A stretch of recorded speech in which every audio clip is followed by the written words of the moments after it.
Hello, I'm William Stewart, co-founder of Teleos. Welcome back to our verse-by-verse study on the book of Ephesians. What a great book, written by the Apostle Paul to the Ephesians from where he was in Rome under house arrest about 60 AD. Ephesus was an important trading center on the east-west trade route during this time and was an important Christian center for the first several centuries after Christ. The ruins are still there and can be visited. It's a popular tourist destination in southwest Turkey. So we're in chapter 4, and we've just are moving into the section where Paul is telling us how to live the Christian life. And this starts in the second half of Ephesians 4. And he started out in verse 17 to 19, with a series of negative commands, how not to live the Christian life, otherwise characterizing unbelievers. The last verse, 20, said you had not learned Christ in this way. And importantly, I pointed out in the last session, learned, there's an aorist tense. This is a tense that we don't have in English or other Western European languages, which means a punctiliar, one time, completed tense. It's a little controversial exactly what it means. But the fact that it's used here in verse 20 and in today's verse seems to mean that, and consistent with other verses, these are actions or happenings around the time of our one-time completed salvation through Jesus Christ. So he's moving from giving negative commands, don't do this, to giving a basis of how we live the Christian life, and we'll follow up with that with positive commands in just a few verses. So 20 says, as a reminder, but ye have not so learned Christ, otherwise referring to the prior verses about what not to do. In 21, he continues, if so be that ye have heard him, ye have been taught by him, and the truth is in Jesus. So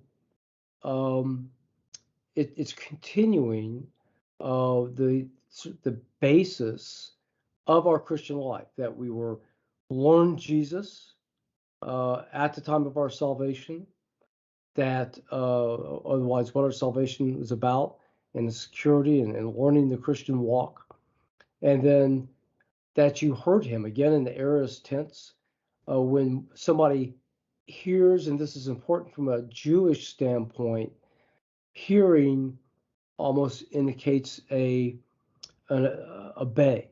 Interesting, in the Hebrew in the Old Testament, the word for obey, shema, is just to hear, because in their mindset, if you hear somebody, you've taken it in and agreed and are doing what they wanted you to do, and it just goes. It's almost like an automatic connection with no stops in between. So in the Greek mindset, there seemed to be an intermediate stop of faith, pistos in the Greek. But here it goes, if you've heard him, then it could have a Jewish sense here of heard and obey and acted. And then again, taught by him, which is, in this case, using a different Greek word for taught, or as opposed to learn, we've been taught, didasko, and then the truth. And again, truth is an important issue here. Sometimes we take that for granted, that as Christians, we think, gee, of course we have the truth. Christianity is true. However, this is an important fact to take in, because we face a society that doesn't like us and makes fun of us and mocks us that we believe in Christ. They hate Christ. They hate us. So to stand firm against the resistance against us and to stand for the truth, we have to really believe it.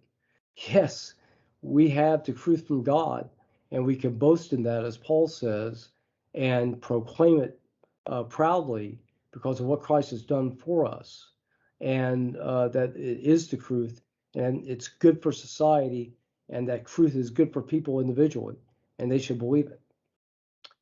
Okay, so that's verse 21. We'll continue next time, talking again and continuing about the basis that we have of being able to live the Christian life before we get into positive commands in just a few verses. So thanks for joining me. Hope this study is useful. I look forward to seeing you next time. Goodbye for now.